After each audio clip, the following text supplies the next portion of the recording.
අයිබෝවන් මා දැන් රැඳී සිටින්නේ මාකුමුර බහුවිධ ප්‍රවාහන මධ්‍යස්ථාන පරිශ්‍රයේ. විශේෂයෙන්ම දක්ෂිණ අධිවේගී මාර්ගයේ ගමන් ගන්නා බස් රථ ආරම්භ කරන ස්ථානය තමයි මාකුමුර ප්‍රවාහන බහුවිධ මධ්‍යස්ථානය කියලා කියන්නේ.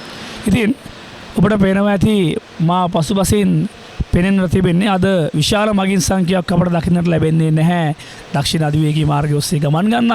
නමුත් හෙට සිට මෙවර සිංහල හින්දුවලුත් අවුරුද්ද වෙනුවෙන් ගම්බිම් කරා ගමන් ගන්නා මගී ජනතාව වෙනුවෙන් කුමන ප්‍රවාහන සැලැස්මක්ද මෙම ස්ථානයේ ක්‍රියාත්මක වන්නේ. ඉතින් අපි මේ පිළිබඳව කතා කරන්න අද අපේ සමග සම්බන්ධ වෙනවා ජාතික ගමනාගමන කමිටුවේ සභාවේ මෙම පරිශ්‍රයේ කළමනාකරුතුමන් ලක්ෂයන් මහත්මයා. අපි කැමැති දැනගන්න දැන් දක්ෂිණ අධිවේගී මාර්ගයේ ඔස්සේ විශාල මගීන් සංඛ්‍යාවක් ගමන් ගන්නවා. ඉතින් මෙවර උදා වෙන සිංහල හින්දු අලුත් අවුරුද්ද වෙනුවෙන් ජාතික ගමනාගමන කමිටුවේ සභාවේ කුමන සැලැස්මක් තිබෙන්නේ මගීන් සුව පහසු ආරක්ෂිතව තම ගම්මින් පලා රැගෙන යන්න. ඔව් ඇත්තටම අපි පවතින කාලසටහන් තව දුරටත් යාවත් කාලීන කරමින් වෙලාව වැඩි කළා බස් රථ අපි ගෙන්න ගන්නවා අමතර බස් රථ විදිහට. අමතර බස් රථ විදිහට ගෙන්න ගන්න බස් රථ වලට අමතරව තවත් අපේ බස් සංචිතයක් තිබෙනවා.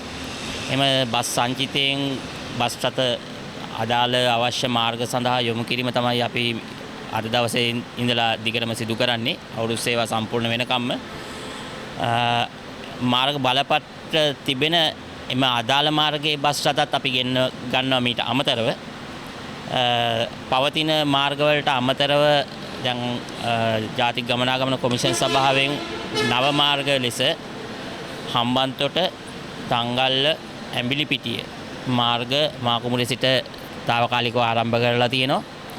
එම මාර්ග සඳහා අද දින උදේවරුේ සිට සවස් වරුව වනතෙක්ම මගින් විශාල ප්‍රමාණයක් සිටියා. ඒ වගේම ගාල්ල මාතර මොනරාගල බදුල්ල එවැනි සියලුම මාර්ගවල උදෑසන සිට යම් වැඩි මගී සංඛ්‍යාවක් සිටියා. නමුත් මේ වන විට අපි සියලුම මගින් තමන්ගේ ගම්බිම් ගෙවල් කරා යව අවසానයි. තවත් අපේ බස් රථ තිබෙනවා. නමුත් මගී නොමැතිකම හේතුවෙන් අපි මේ මගේ අවශ්‍යතාවය අනුව බස් රථ යොදවන්න මේ වෙලාවේ සිට තීරණය කරලා තියෙනවා. බොහොම ස්තුතියි. එසේනම් නැවතත් හමු වෙන බලාපොරොත්තුවෙන් මාකුමුර ප්‍රවාහන මධ්‍යස්ථානයේ දැනුම් සමගන්නවා. මම අස්තමනුස්තමෙන් ලහරු දන්නායක. බොහොම ස්තුතියි.